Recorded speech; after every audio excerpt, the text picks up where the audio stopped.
Welcome to D6. This is professor Vinod Kumar. గిరిజనులో కొంత వెలుగులు నింపే ఆశాకిరణంగా మనం చూడొచ్చు. అది నాగర్ కర్నూలు జిల్లా మాచారంలో ఇందిరా సౌర గిరిజల వికాసం ఈ గిరిజన అనే పదమే నిషేధించింది. అసలు గిరిజన పదాలు రాజ్యాంగమే నిషేధించింది. మరి గిరిజన విందు, గిరిజలాలు, హరిజన విందులు, గిరిజన విందులు ఏమిటి రేవంత్ రెడ్డి గారు? ఇది హరిజనులు అంటే, గిరిజనులు అంటే, గిరి అంటే హరి అన్న గిరి అన్న దేవుళ్ళు. మరి దేవుని పిల్లలు. మరి మీరు మిగతా వాళ్ళు, మేము దేవుని పిల్లలమైతే మిగతా వాళ్ళు దయాల పిల్లలా?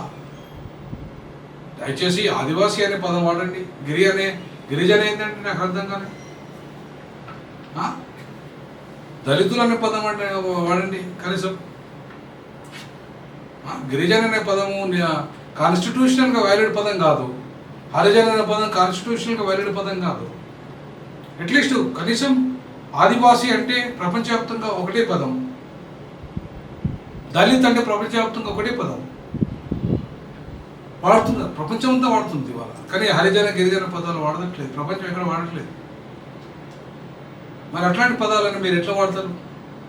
పోనీ మీరు ఒకవైపు ఆపరేషన్ కగారు పేరుతో బీజేపీ గిరిజనులకు పూర్తిగా తుడముట్టిస్తుంటే, ఇవాళ గిరి వికాసం పేరు మీద, లేదా గిరిజన వికాసం పేరు మీద, లేదా గిరి వికాసం పేరు మీద ఇవాళ మరి కాంగ్రెస్ పార్టీ గిరిజనులను, ఆదివాసీలను, ముఖ్యంగా ఆదివాసీలను, వాళ్ళకి మరి పోడు భూముల సంగతి తెలుస్తున్నదా? అసలు పోడు భూములు ఇచ్చిందా, పట్టాలు ఇచ్చిందా అంటే నాకైతే కాంగ్రెస్ పార్టీ పూర్తిగా పట్టాలు ఇచ్చినట్టే నాకు కనపడలేదు.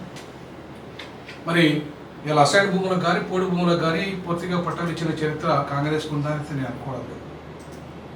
యాజమాన్య హక్కులు పూర్తిగా ఇచ్చిందని నేను అనుకోవడం లేదు. ఇస్తే మంచిదే, చాలా మంచిది. అసైన్ భూములకు యాజమాన్య హక్కులు ఇంకా ఇవ్వలేదు, అటు పోడు భూములకు కూడా యాజమాన్య హక్కులు ఇవ్వలేదు. అయితే మన సీతక్క ఆదివాసీ మంత్రి బిడ్డ ఉన్నది. సో ఆమె మరి ఏమైనా ఈ విషయంలో సీరియస్గా ఫైట్ చేస్తున్నదా? వాళ్ళకేమన్నా ఇప్పటివరకైతే గతంలో కంటే కూడా, గత ప్రభుత్వంలో కంటే కూడా ఆదివాసీ బిడ్డ ఇలా మంత్రి అయిన తర్వాత ఇండ్లు కానీ, హాస్పిటల్స్ కానీ, రోడ్లు కానీ ఇలా అక్కడ డెవలప్మెంట్ అయితే జరుగుతుంది. దాంట్లో అయితే మనం కాదనడానికి లేదు. కానీ ఇవాళ అది సరిపోదు. ఎందుకంటే వాళ్ళు పూర్తిగా పోడు భూముల మీద పూర్తి ఆధిపత్యం, హక్కు కల్పించాలి.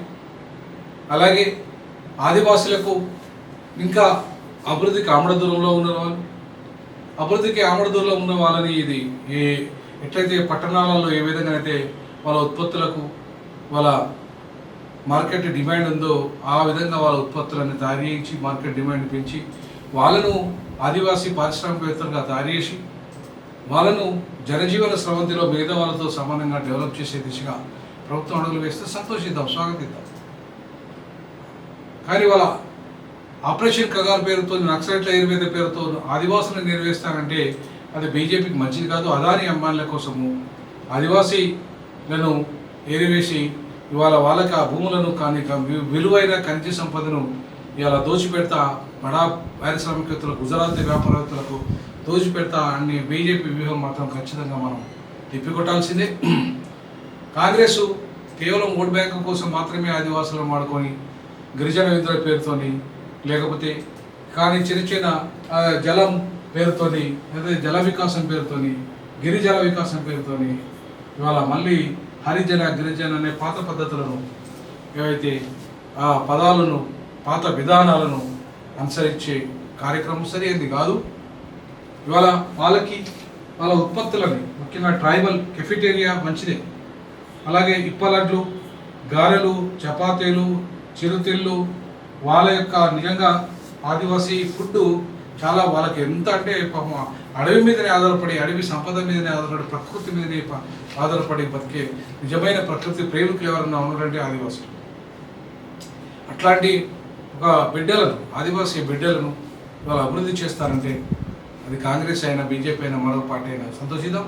కానీ ఇలా బీజేపీ మాత్రం నిజంగానే ఆదివాసులకు ముఖ్యమంత్రులు చేస్తున్నది, ఆదివాసీ ప్రాంతాలలో అభివృద్ధి కూడా చేస్తున్నది.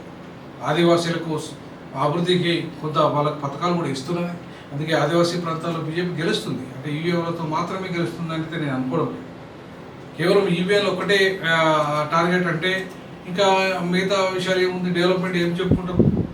ఆదివాసులు ఎందుకు ఓటేస్తారు? వాళ్ళకి అసలే ఏం అభివృద్ధి చేయకపోతే ఆదివాసులు ఎందుకు ఓటేస్తారు? కాబట్టి ఇవాళ ఆదివాసీ బిడ్డల పేరుతో రాజకీయాలు చేస్తున్న ఏ పార్టీ అయినా సరే వాళ్ళని అభివృద్ధి వైపు తీసుకుపోకుండా, వాళ్ళ అస్తిత్వం, వాళ్ళ ఆత్మగౌరవాన్ని డెవలప్ చేయకుండా కేవలం వాళ్ళని మళ్ళీ ఓట్ బ్యాంక్ అని వాడుకొని వదిలేస్తా అంటే కరెక్ట్ కాదు. గతంలో ఇందిరాగాంధీ ప్రభుత్వం ఈ ఆదివాసీ బిడ్డల కోసం ఇచ్చిన భూమి కానీ, ఈ పేద బిడ్డల కోసం ఇచ్చిన భూములు కానీ, ఈ పేద వాళ్ళు ఎవరైనా ఏ కులమైనా సరే వాళ్ళకి ఇచ్చిన భూములను కానీ పరిరక్షించి వాళ్ళకి తిరిగి ఇవ్వగలిగితే, యజమాని హక్కులు ఇవ్వగలిగితే కొన్ని జీవితాలైనా, కొన్ని లక్షల మంది జీవితాలైనా బాగుపడే అవకాశం ఉంది. ఆంధ్రప్రదేశ్లో దాదాపు 15 లక్షల మంది కుటుంబాలు బాగుపడ్డాయి. ఇవాళ ఇక్కడ కూడా సుమారు 16 లక్షల మంది కుటుంబాలు బాగుపడతాయి. కానీ ఇండైరెక్ట్గా 1 కోటి మంది బాగుపడతారు, డైరెక్ట్గా 16 లక్షల మంది బాగుపడతారు. ఆ దిశగా ప్రభుత్వం అడుగులు వేయాలి. తప్పకుండా ఆదివాసీ బిడ్డలను అభివృద్ధి దిశగా తీసుకెళ్తే కాంగ్రెస్ అయినా మరొక పార్టీ అయినా స్వాగతిద్దాం. ముఖ్యంగా సీతక్క కృషిని సందర్భంగా మనం సీతక్క పాపం ఆమె సామాన్యురాలుగానే ఉంటుంది. ఆమె ఒక్కతే వేసుకోలేదు. గిరిజన బిడ్డ కాబట్టి ఆ టోపీ పెట్టుకోలేదు. మిగతా వాళ్ళందరూ టోపీలు పెట్టుకున్నారు, వాళ్ళు గిరిజన బిడ్డలు కాదు కాబట్టి. సో గిరిజన బిడ్డ ఇవాళ తన వంతు కృషి చేస్తున్నది. ఇవాళ సీతక్కను ఈ సందర్భంగా అభినందిద్దాం. ఆదివాసీల అభివృద్ధికి కృషి చేస్తున్న సీతక్కను అభినందిస్తాం. D60 డీజాకు తరఫున ఆమెకు అభినందన తెలియజేస్తుంది. జై పులి, జై పీరియా. మీరు కామెంట్ రూపంలో తెలియజేయండి.